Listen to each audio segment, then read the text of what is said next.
We'll put it in here. Doodaloo, doodaloo, doodaloo, doodaloo. That's my Wayne's World impersonation. It's pretty good. Elliotte, I have a new addiction. I'm going to tell you about it shortly.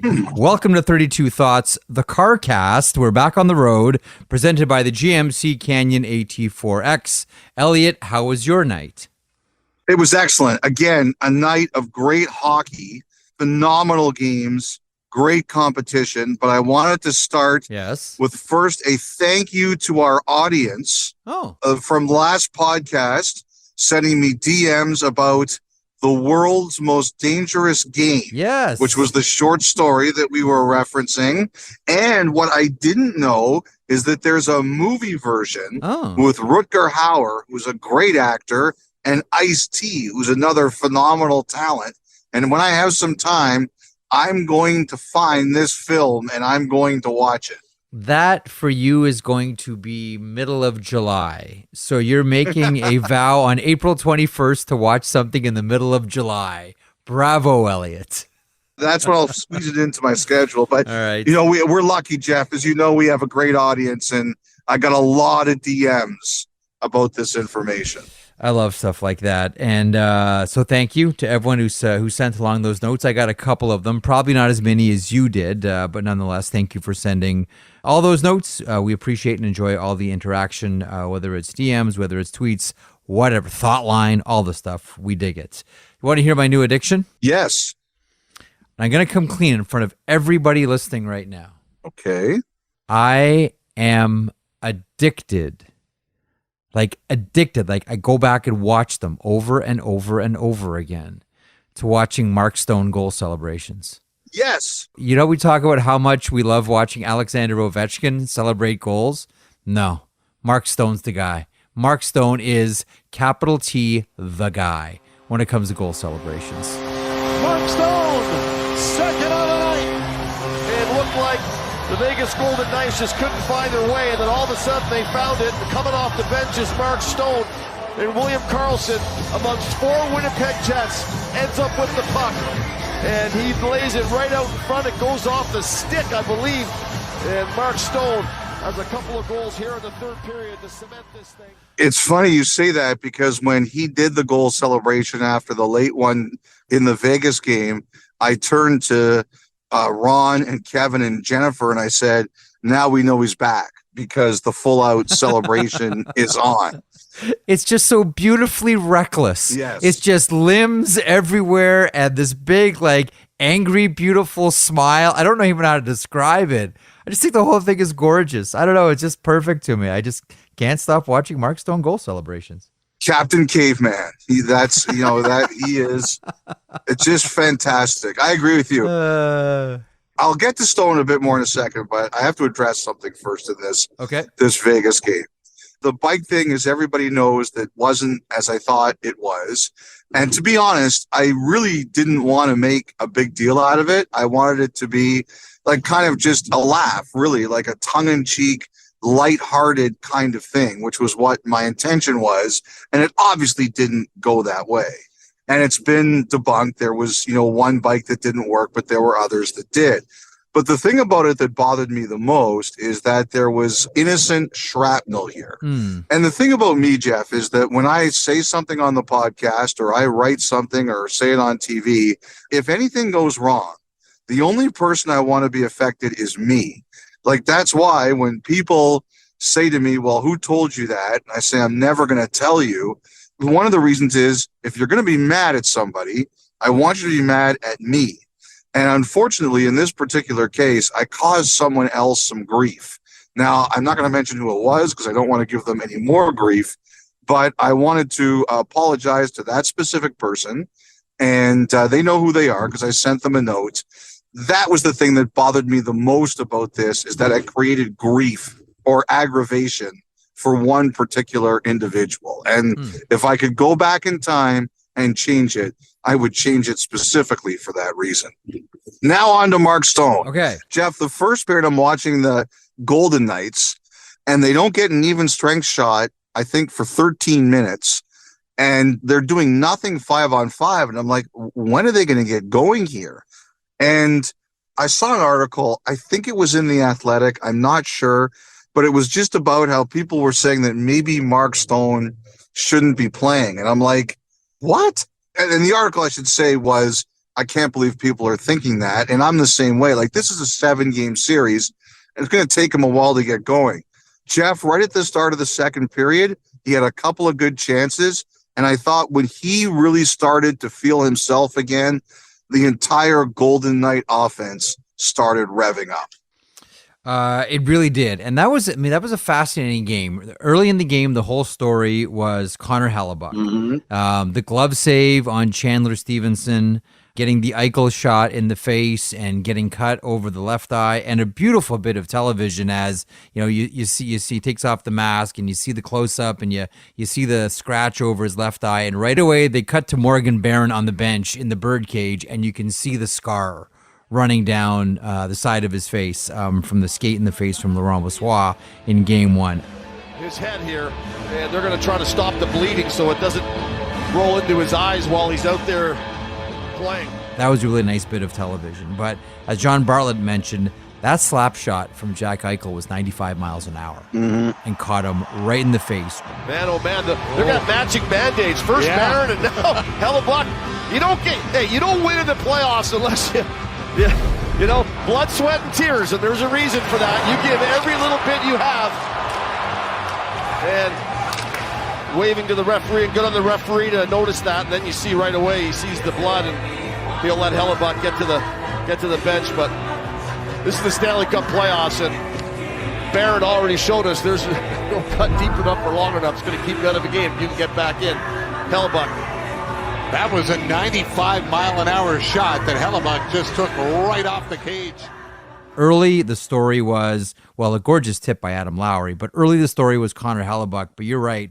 Once they got really rolling here, and it was when Chandler Stevenson, he had a fantastic game, put Vegas up 3-2, and then Mark Stone scored his pair at the end, you could really see, okay, Vegas is rolling. And I'll tell you, you know what's weird hearing on Thursday night? What's that? Jack Eichel's first career playoff goal. Jack Eichel got the stick on it, and Vegas takes the lead. Beautiful tip off the Alex Pietrangelo shot. But it just, I don't know, Elliotte. I mean, it's an obvious one. It's like, yeah, dummy, he's never played in the playoffs. I don't know. It just sounded weird to me. It looked like just a huge relief off his shoulders, too. Totally did. You know, it was not a relief for any of those players.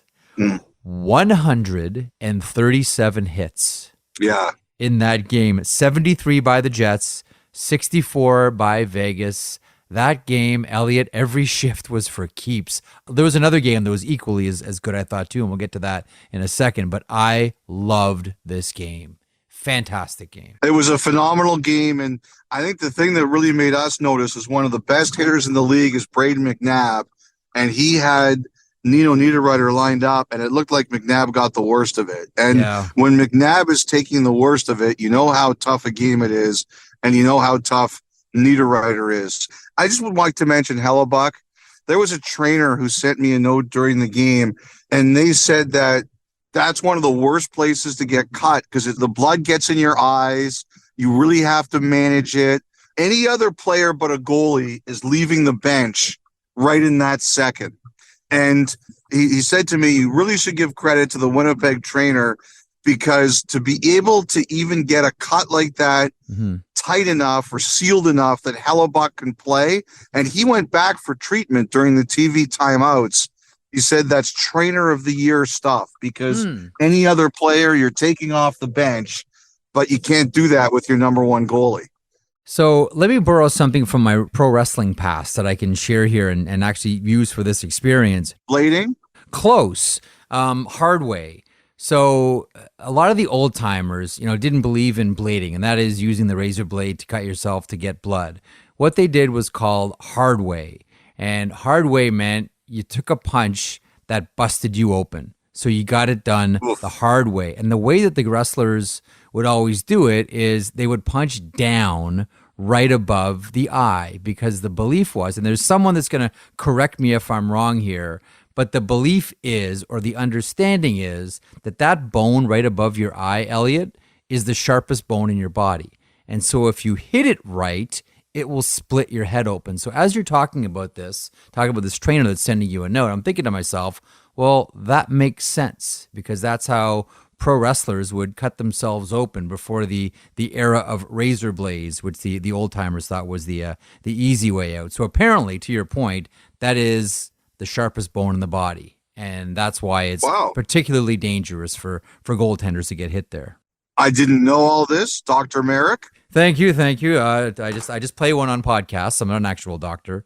Yeah, that's apparently the sharpest bone in the body. So that's when you get a shot there, it pierces the skin quickly and efficiently, according to some. So Connor Hellebuck got cut hard way. And I'm looking forward to the whiteout in Game 3. Series all tied up at once. The other game, and I want to get to Toronto-Tampa here, but I want to park a little bit of time and talk about Seattle-Colorado. Mm-hmm. Holy smokes, was that game fast. Mm-hmm. Oh, my goodness. I could not catch your breath. Seattle goes up quick. Schultz and Tanev. Tanev with a shorthanded goal. And Brandon Tanev, shorthanded bandit. And the Kraken go up 2-0. 6:33 left in the first period. It's turbo time with a man down. Yanni Gourde with the pressure, and he's able to get the puck to the tops of the circles. The Avs were slow on the back check. Tanev comes in a scoring area. Blows a kiss to someone in the crowd, which is a really nice touch. Yeah. Second period, you know that Bednar, I don't know if he peeled paint or if you even have to peel paint for a Stanley Cup champion team, but Lehkonen and Nichushkin score 48 seconds apart. Devon Taves with the game winner. Turning, firing, save made, rebound is there for Taves! He scores! It's a taser from Taser! And Devon Taves has his 10th career playoff goal, and the Avalanche have their first lead of the series, 3-2 with 7:01 to go in the third. Again, you win faceoffs in the offensive zone, great things can happen. It's a set play, it comes up to the point, high for Sammy G. 3-2 is the final. The series is all tied up at once, and this one had some great hitting too. Like, this one was speed, but Evan Rodriguez catching Vince Dunn, crunching. Jared McCann hitting Samuel Girard, crunching. Yeah. But overwhelmingly, Elliotte, that game was played at such a pace and such a tempo, it was hard to catch your breath, even just watching that thing. And after Grubauer stole Game 1, Georgiev makes what could have been really a series-saving stop on Jordan Eberle. Yeah. His shot is saved. JT Compher trying to get it centrally. It's bowled by him. Oh, my goodness. 2-on-1, no, a 3-on-1 the other way. Matty Beniers holding. Now it's Alexiak back for Beniers. Near side, save made by Georgiev! Incredible! Absolutely incredible stuff! Holy Georgie! JT Compher. Full credit to Seattle, giving Colorado everything they can handle. On the 4-on-4. We got a track meet right now. We sure do. There's one member of our crew, a producer, who's a big Avalanche guy, and it was 2-0. He was basically texting me and saying, "We're done. Like, we can't handle them. We're done." And Colorado found a way. I just mentioned looking forward to the whiteout in Game 3 in Winnipeg. You know what that's going to look like. What do you think it's going to look like in Seattle on Saturday? It's going to be berserk. They are going to be stepping into a hostile environment. And I just think that Seattle has made it very clear that this is a series. It's not a fluke that they're going home 1-1. And, you know, on some level, they're probably saying publicly, like, okay, yeah, we got to split. We're in a good place. I'm sure there's some remorse that they aren't up 2-0 because they had it. The one thing about this night, Jeff, is I can't believe how many goals are being scored off face-off plays. There was the one in Vegas. There were a couple in Toronto, 2 in this one, the Lehkonen one and the game winner by Taves.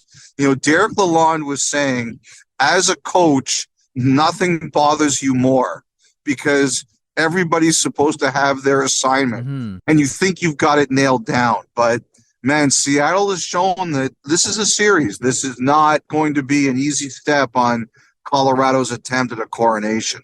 You know, you mentioned Derek Lalonde. I thought he was great again on the panel on Thursday night. The stuff about face-off plays and face-off goals was really salient. And there was one point, and we'll use this to transition to Tampa-Toronto, where in the first intermission, the panel was talking about John Cooper And I think was it Ron that asked Derek, or maybe was it you or was it Kevin that asked Derek, what's John Cooper saying right now? And he said, the next goal has to be ours, or we need to score the next goal. At that point, it was 3-0 Toronto, and Ian Cole got that goal to make it 3-1, just to allow Tampa a little bit of room to breathe. Tampa and Toronto. You talk about that producer texting you saying it's done, the Avalanche are sunk, my team is finished. That's what Maple Leafs fans have had to endure for about 48 hours before this game. The team is done, trade everybody, fire everybody, it's a disaster.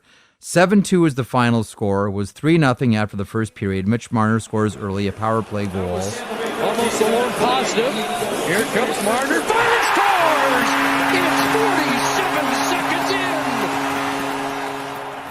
Samsonov gets the start. We should mention no Victor Hedman, no Eric Cernak. Yeah. Hayden Fleury, Zach Bogosian draw in on this one. Matthew Nyes draws in from Michael Bunting, who's sitting down in the 3-game suspension. Morgan Riley with 4 assists in this one. John Tavares with the hat trick. Cycles it back towards Tavares. He'll walk out and throw it back in. Stop. Held. Loose. Scores.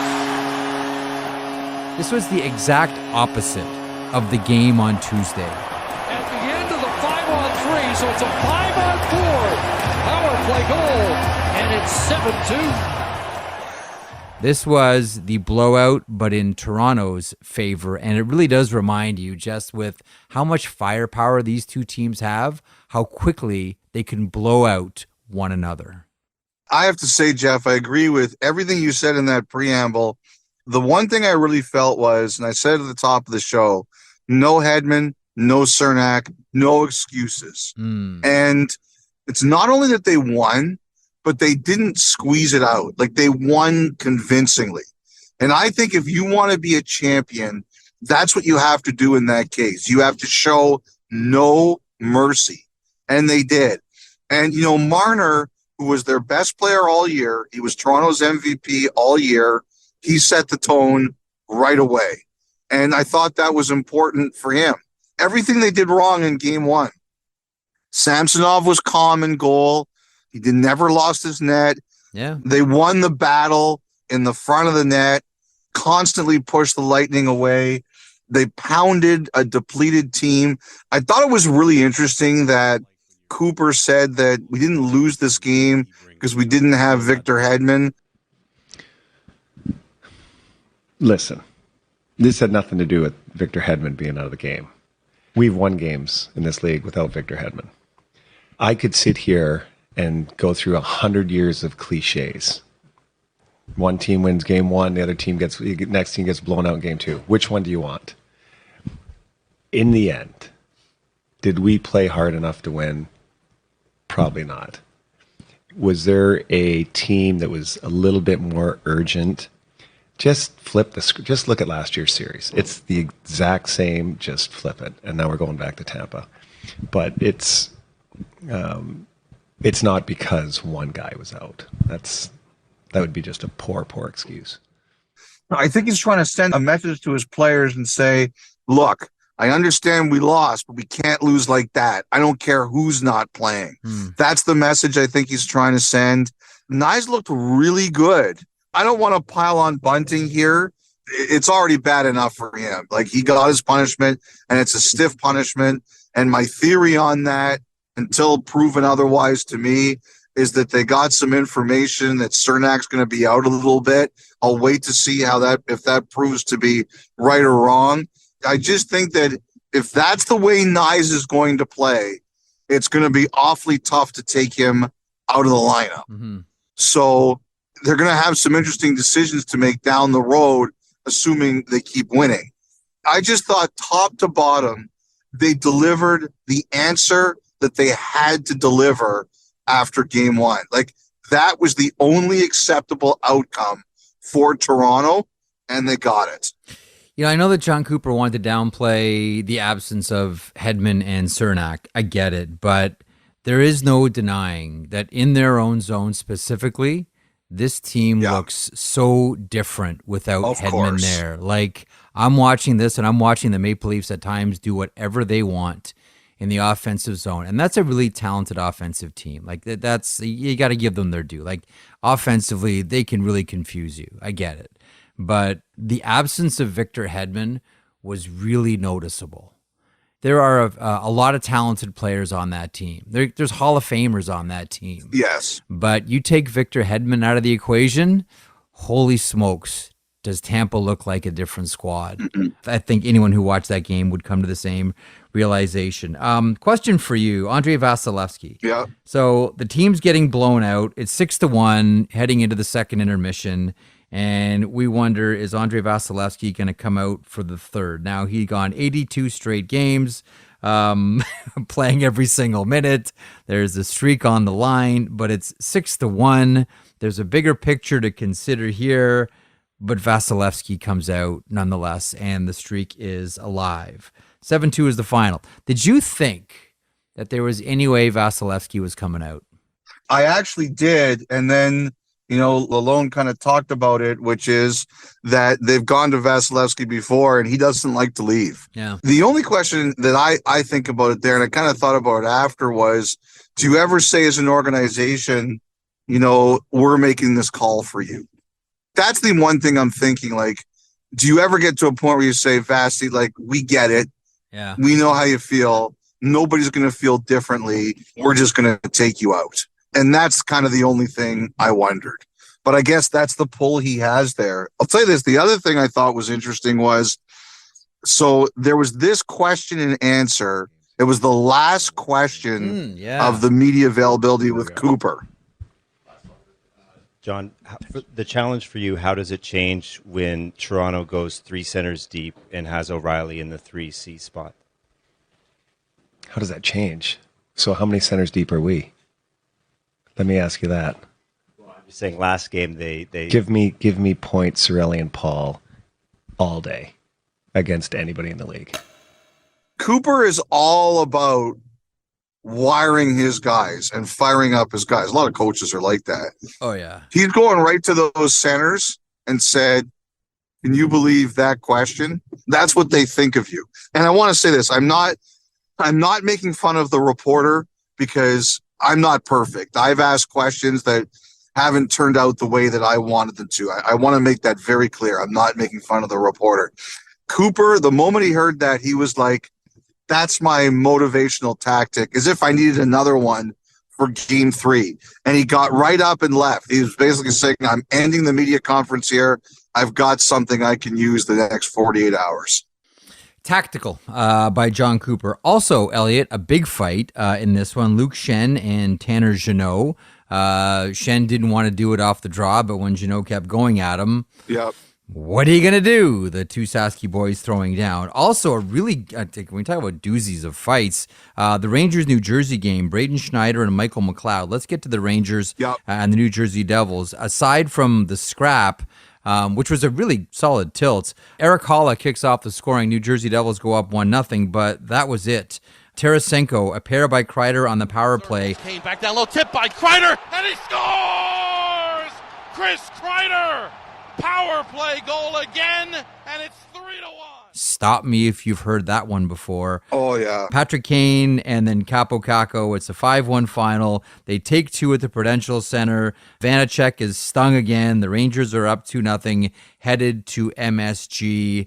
And, man, this is always awkward when it happens because a number of New Jersey Devils fans, by the end, this was a blowout, had already left.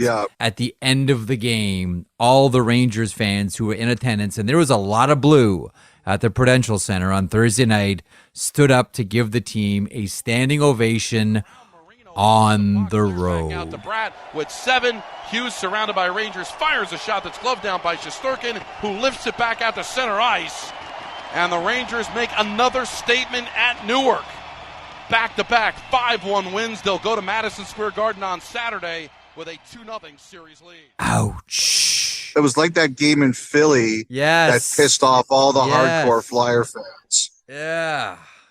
Listen, last podcast we talked about Chris Kreider and power play goals and Chris Kreider in front of the net and like all of it. Yeah. Well, Elliotte, there it was on display, again at the Rock. Number one is Devils have to stop taking penalties. Like that power play is just eating them alive. Yeah. I mean, you're going to take some, but you really have to be disciplined. There's a few things that come out of this. Number one, they made a couple of changes. I kind of wondered if Miles Wood would come out simply because he committed a penalty, and now I wonder what they're going to do now. He's committed 2, but I did not see the Siegenthaler scratch coming. That one really threw me for a loop. I was surprised. And so now I'm sitting here and I'm wondering, what are they going to do with their lineup, including does Akira Schmidt get a start here? I wondered about that too, because that's 2 tough outings now. I don't want to lay the whole thing on him at all. I know what you're saying. No. It's not all his fault. I do understand the idea of changing momentum. Because does that not seem like a desperation move going to Akira Schmidt at this point? Well, you know what? I thought taking Siegenthaler out, like, to me, that threw me. Because, first of all, I think Siegenthaler's a really good player. Mm-hmm. Obviously the guy who's brought up by the Capitals, but Siegenthaler, to me, is a true find for the Devils. He's a player that they targeted. They said, this is a player who's a little bit undervalued. We're going to bring him in. We're going to sign him to a good contract. He's going to become a big part of who we are. And that's why it surprised me so much because, look, the coach has got to do what the coach thinks is right. And you deal with the consequences, right or wrong, or you get the praise right or wrong. Sometimes, though, like, I just look at who gets a longer leash. I don't know if politics is the right word, but I always wonder if organizations are more loyal to players who are kind of like their picks or their fines. Yeah. I don't know. Maybe I'm wrong. Like, Devils fans will tell me, maybe you're wrong about this one. He deserves whatever. Just because, like, he's a Devils find.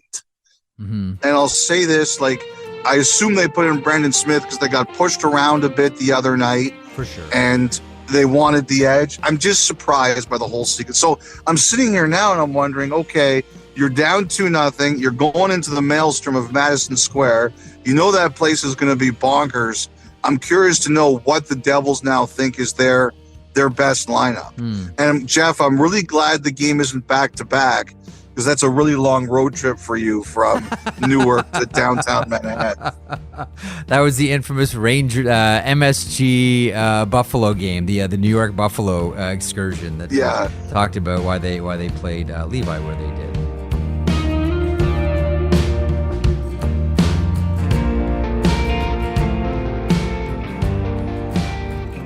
For those of you who didn't see our pregame show for Game 2 Toronto-Tampa on Thursday night, and shame on you if you missed it, you missed a phenomenal piece. An interview between Dallas Green of City and Color and Toronto Maple Leafs center Ryan O'Reilly, who, as you probably know, is an outstanding musician.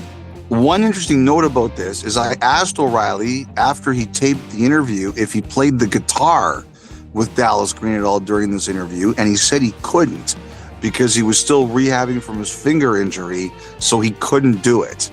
Anyway, they sat down together in Massey Hall, which is one of the world's great older music venues, and it was a phenomenal conversation. Here's a snippet. A link to it on Sportsnet's YouTube page is available in the show notes.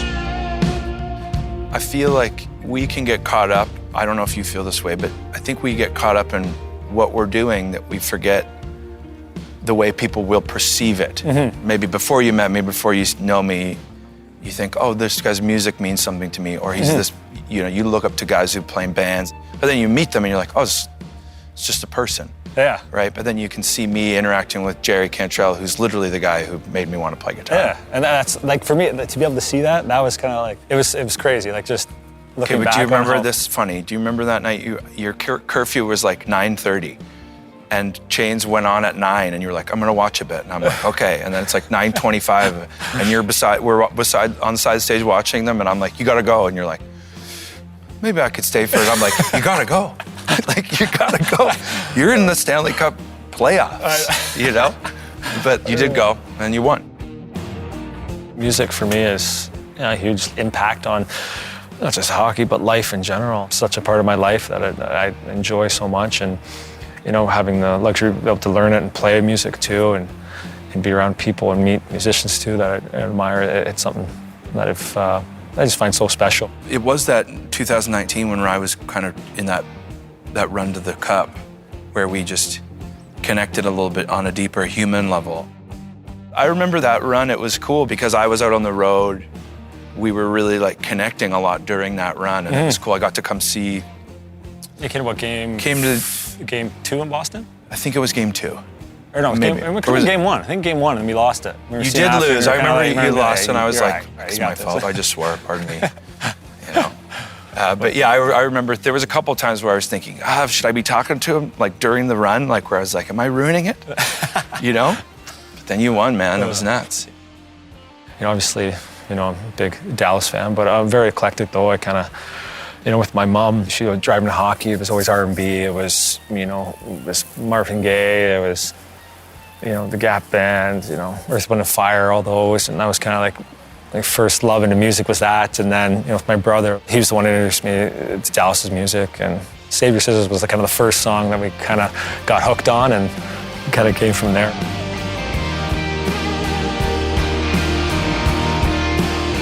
Listen to the 32 Thoughts podcast ad-free on Amazon Music, included with Prime.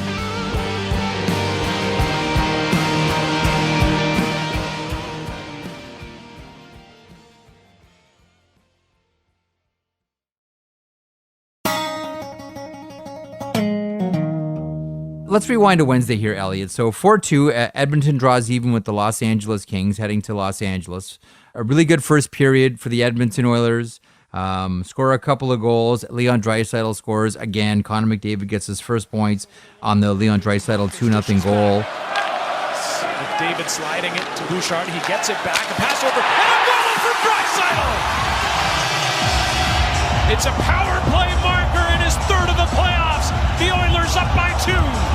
And Connor McDavid introducing himself to this series, and a solid game 1 was kept off the score sheet. What a pass he makes to Draisaitl. And here's the first chance by McDavid right off the face. The first period, again, all Edmonton, 11-3 are the shots. And then the Los Angeles Kings re-enter the chat. The no scores. The returning Gabe Vilardi scores. But then Klim Kostin, who has been one of the great stories in Edmonton, one of the great trades of the season, coming in from St. Louis. Dmitry Samorukov goes the other way. He scores what turns out to be the game winner to make it 3-2. Evander Kane scores the insurance goal. 4-2 is your final score. How do you look at this one? Edmonton has pulled back. They made it a series. They got LA technically got the split, but Edmonton salvaged the 2-game stand here in Edmonton. Or do you look at this and say, well, that's the second game in a row that Edmonton squandered a 2-goal lead? Well, I think for the most part, Edmonton has been the better team. They were the better team for 2 periods in game 1, and they fell apart in the third and lost the game.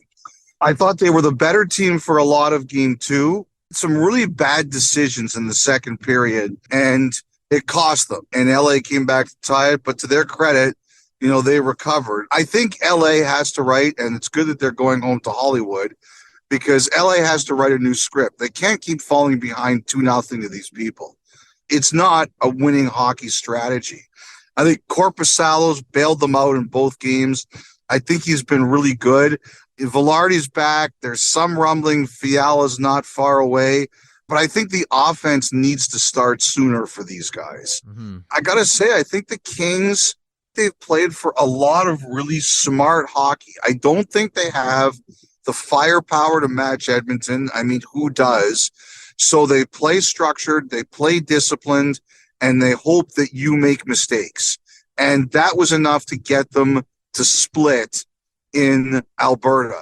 They got to start scoring earlier. They can't be chasing the game all the time. I think the other thing, too, is the 11-7, I thought that really helped the Oilers. To me, that's what I'm going with if I'm them. Mm-hmm. I'm riding the horse that is McDavid. And even though it's going to be home and LA will have better control of the matchups, I'm throwing McDavid out there right away, going 11-7 and saying, this is the best player in the world. You're going to have to deal with him. Minnesota and Dallas. The Dallas Stars pull even. 7-3 is the final score. No Joe Pavelski in this one. He is in concussion protocol. On the Minnesota side of things, no Ryan Hartman. So Sam Steele finds himself between Kaprizov and Zuccarello. Matthew Boldy between Johansson and Foligno. But the story coming out of this one, Elliotte, outside of, Rupe Hintz, who gets the power play goal, the shorthanded goal, and the even strength goal, that's the hat trick. And now Ben. Heiskanen, right circle. Robertson in front. Hintz scores! The hat trick for Rupe Hintz. The Stars fans let him fly.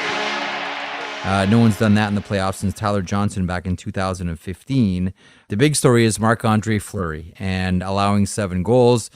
He himself calling his performance embarrassing. I don't think he was the only culprit on Wednesday night, but no, we all know Marc-Andre Fleury is his own worst critic. Your thoughts on this one? By the way, Miro Heiskanen with 4 assists, and he's been in those 2 games, the losing cause in game 1 and the winning cause in game 2. Heiskanen's been fantastic. Yeah, Heiskanen's been unbelievable. He was very high on my Norris ballot. And as you can see in our 2 podcasts, I'm having a lot of Norris regrets. Like I talked about Burns the other day. And, yeah, I know. Heiskanen was very high on the ballot. And, actually, I feel justified where I put him, to put it that way. But I really thought a lot about Minnesota, okay? And when I was on your radio show earlier on Thursday, I talked about that Dodgers-Rays World Series. And if people forget, the story that year was it was Blake Snell, and this is a Cy Young Award winner, and the Rays took him out when they took him out in the game that the Dodgers clinched because that's what they always did. And Snell, you could see he was mad, and he got traded after that. He's like, I want to be left in to pitch. That's not Tampa. That's not Tampa, though. No, exactly. And I bet how you felt about this Minnesota decision this year is probably the same way you felt about that Blake Snell Tampa decision in that World Series. Like, are you a process person or are you emotional, in the moment, feeling person? And the other thing, too, I was thinking about today, Jeff, is that you'll remember last year, Minnesota had the Fleury-Talbot situation. Yep. And they went with Fleury and they changed to Talbot at the end. It's not like they alternated. So, like, a part of me sitting here thinking that Bill Guerin and Dean Evison, they know what they went through last year. They planned for it to alternate this year. And they're like, we don't like what happened last year because, A, we lost, and B, it cost us our relationship with Talbot. So we're going to try a different approach. And on a purely human level, what's one thing that Craig Simpson always talks about? The definition of insanity is doing the same thing over and over again. I respect what the Wild were thinking here. Now my question is, it's still very much a series. It's 1-1. Are you going to stand with this? Like, if Gustafsson comes out in game 3 and he's terrible, you know what? It's an easier decision. But if he comes out and has another great night, what are you doing here? So I've thought a lot about Minnesota in the last couple of days, and I've had the same internal dialogue. And my thinking is this: you stick with your process until you're forced to change. Right now, you go back to Gustafsson for game 3. Yeah. Even if he wins, you go back to Marc-Andre Fleury because you got what you wanted out of Dallas. You got the split. So you're good. You're good. So you can still stick to process. At a certain point, though, you may have to make an uncomfortable decision. I don't disagree with your answer. It's not as terrible as some of your other answers, Yeah, I got but some bad ones. I wonder if that time has arrived. Already, hey? That game was so many players out of position for you. And Ryan Hartman out, and I get it. I don't know. I know that Joel Eriksson Ek was also out for game 1 and they won. I know that John Klingberg was out for game 1 and they still won, but I get it. You got Boldy playing in a different spot. You got Steele playing in a different spot. I don't know. I'm really having a hard time. I know Fleury is not having a hard time. He's pinning the whole thing on himself. I'm having a hard time pinning the whole thing on Fleury here. No, I don't pin the whole thing on Fleury. I don't, because I think it's bigger than that, and the Wild took pains not to do it. I'm just saying that I think that Guerin and Evason have been around long enough to know that you have more margin to get these decisions wrong, I think, at the beginning of a series than at the end. That's all I'm saying. Gotcha. The other thing I wanted to say in that series, I got to wonder if Minnesota's thinking about a Boldy, Zuccarello, Kaprizov super line. Oh, wow. Or Boldy and Kaprizov playing more together. Listen, you know how I feel about Matthew Boldy. Yeah. So I'm all about that. So yeah, bring it on. Although when I'm playing against a team like the Dallas Stars, who can hurt you in a lot of ways, part of me just says, you know what? Try to spread it out a little bit. Mm-hmm. I get the idea of loading up on the super line, but man, you're playing the Dallas Stars. How many different ways can there? Oh, and by the way, can we just park a tiny little bit of time? And it might be like, I don't know, just a matter of coincidence, but I thought the Tyler Seguin tip in front for his goal, that was really nice. I mean, I don't think it was a deliberate tribute or anything, but it was a really nice moment. You know, Joe Pavelski's out, and that's a Joe Pavelski goal. And there's Seguin taking his spot in front of the net, essentially scoring his type of goal. Robertson. Heiskanen from the line. Robertson, one-timer tip, score! Seguin in front! It's a big special team start for Dallas. They had a power play goal and double their lead. I just looked at that and couldn't help but thinking, that's a Joe Pavelski goal. And that's a beautiful thing in that game. I just wanted to make sure that got very nice stuff. Okay. Couple more things, and we'll let everyone get on with their day. The Florida Panthers beat the Boston Bruins 6-3, as everybody like you predicted. Yes. To split the series heading back to Sunrise. Brandon Montour, by the way, who had a really nice season, also had a really nice game. 2 goals. Yeah. One of them from significant distance. Alex Lyon, Paul Maurice goes back with him. 34 save performance. There were numerous Boston Bruins turnovers. We're not really used to seeing that. And Sam Bennett returned, and Sam Bennett, Elliotte, was awesome. He was the best player on the ice. And, you know, the one thing about Kelly Rudy, and Kelly's seen Sam Bennett a lot in Calgary, he just said he'll be great as long as he keeps his composure. And he played hard, and he kept the line, and he was a difference maker. I love the split screen we did of Alex Lyon and Max Kerman of the Arkells. Yeah, really good. They really do look like brothers. You know, the thing, I really love that about Lyon. Like, this is a guy who's playing with house money. The answer to the trivia question was who was going to lead the Florida Panthers into the playoffs this year was not Alex Lyon. And he walks in and he's staring at the camera and he's making faces at it in the room after giving up, one really rough goal in game 1. Yeah. He's attacking it the way that if I was in his shoes, I would want to attack it. I'm really impressed by him. Yeah. Looming large right now, and I'm not one to really panic 2 games in. The Bergeron situation is looming large, so that's one.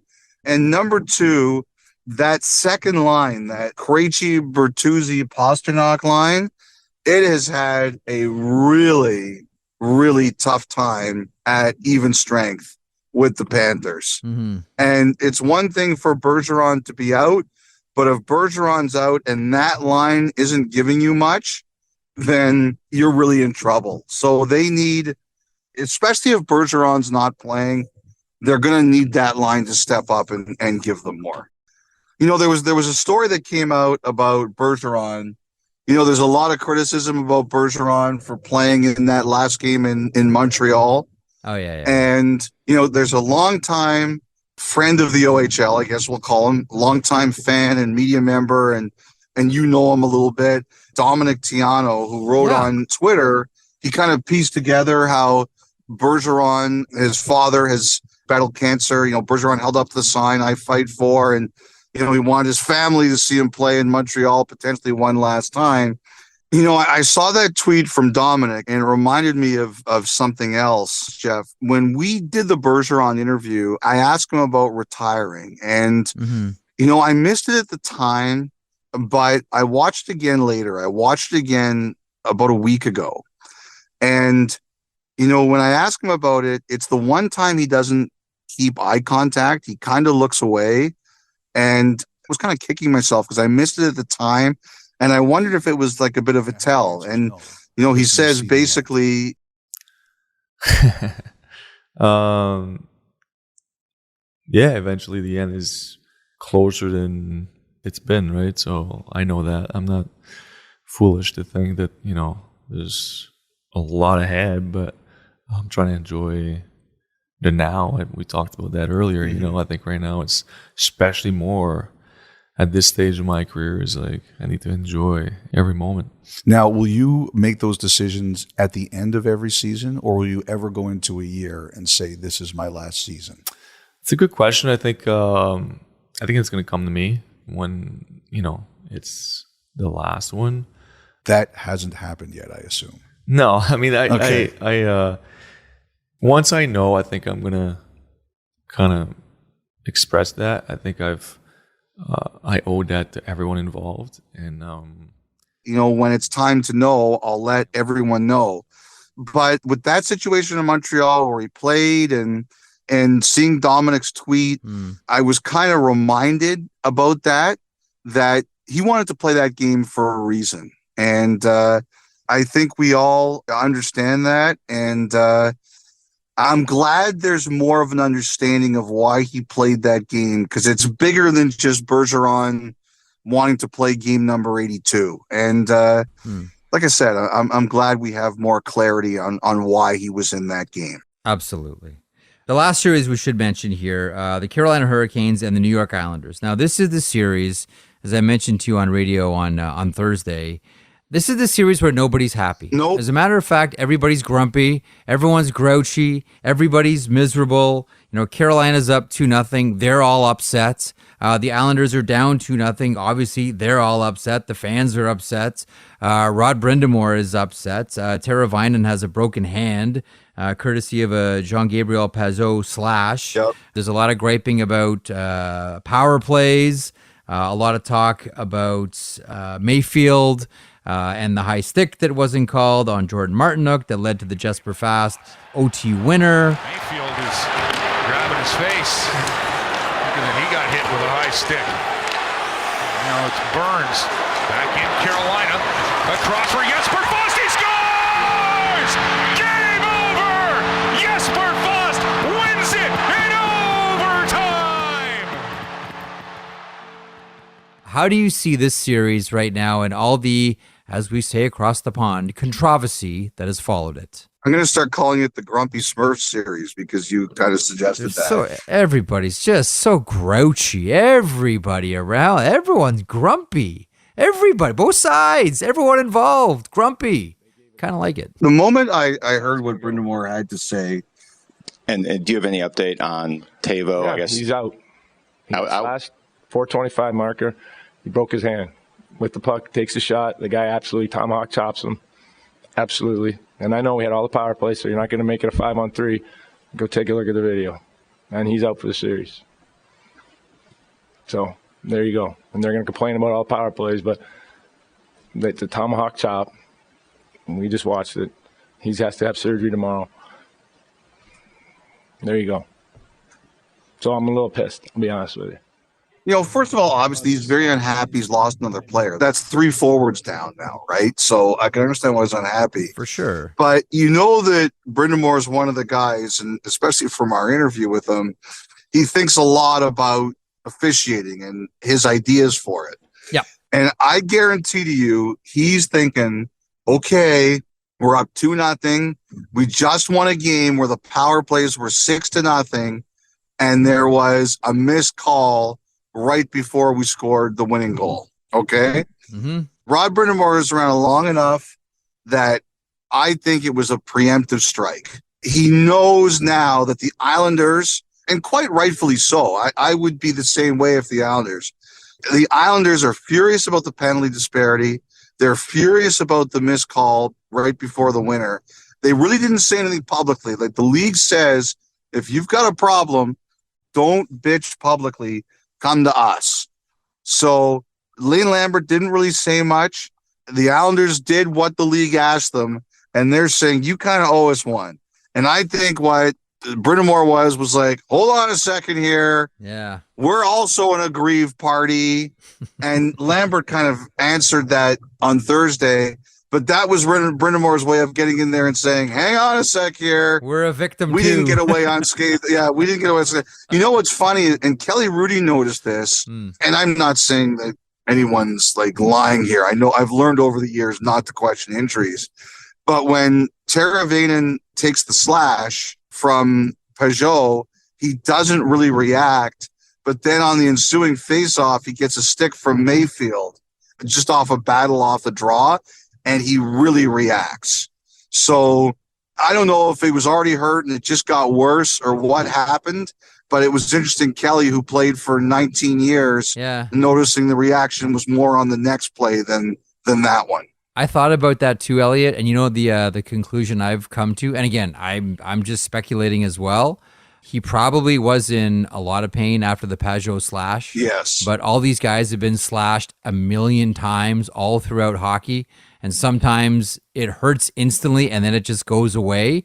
I'm wondering if Tara Vainen thought, okay, this is like any other slash. Yeah, it kills, but I have a history of just being able to suck it up, and eventually it's going to go away. And then when he got hit by Mayfield again, he realized, this thing's not going away. That's a good one. The initial instinct is just gut it out. It's going to go away. This pain is temporary. I'm going to be able to go on. And then realize after the Mayfield hit that, this thing's not going away. That's kind of how I saw it. That's fair. You know, for the Islanders, Horvat's got to get going. He's got to get going. I mean, the other thing, too, is, boy, just some weird goals in this series. Like that one that went in off the Islanders, Sebastian Aho, like just strange stuff. But Horvat's got to get going. And power plays on Friday night. Islanders 36, Hurricanes -7. We shall see. We'll all be watching and counting power plays for the New York Islanders on Friday. Can I just say one last thing? Like, I know there are a lot of criticisms about the officials this week, and that's fine. Everybody's riled up. I liked what they did at the end of some of these games, like Dallas, Minnesota game 2, Toronto, Tampa game 2, Rangers, Devils game 2. If you want to tone down the temperature, just give everybody misconducts and get them out. Get rid of them. Yep. But I would like to see fewer ticky-tack penalties, like the cross-check from the Maple Leafs that was called Luke Shen when it was a 3-2 game, the Matthew Nyes one in game 2, Adam Fox roughing call for the Rangers against New Jersey in game 2. That was bizarre. Like Stephen Walcom once said to me, who runs the officials, like, one of the things we always try to do is, just make sure it's a call. Like, don't assume that because of body position or where a stick is that it's going to be a call. Make sure it's a call. That's the one thing. I just think there's been too many ticky-tack ones. I think in the playoffs, you got to let people battle a bit. I just don't like the ticky-tack ones. We'll end the discussion with a discussion that will continue, and that is penalties and officials. We do this every year, Elliotte. Everybody does this every year. This is part of playoff hockey, griping about the calls. Taking us out, and thanks to everyone who listened to the podcast today. Hope you're enjoying the hockey. We suspect you are because it's been excellent.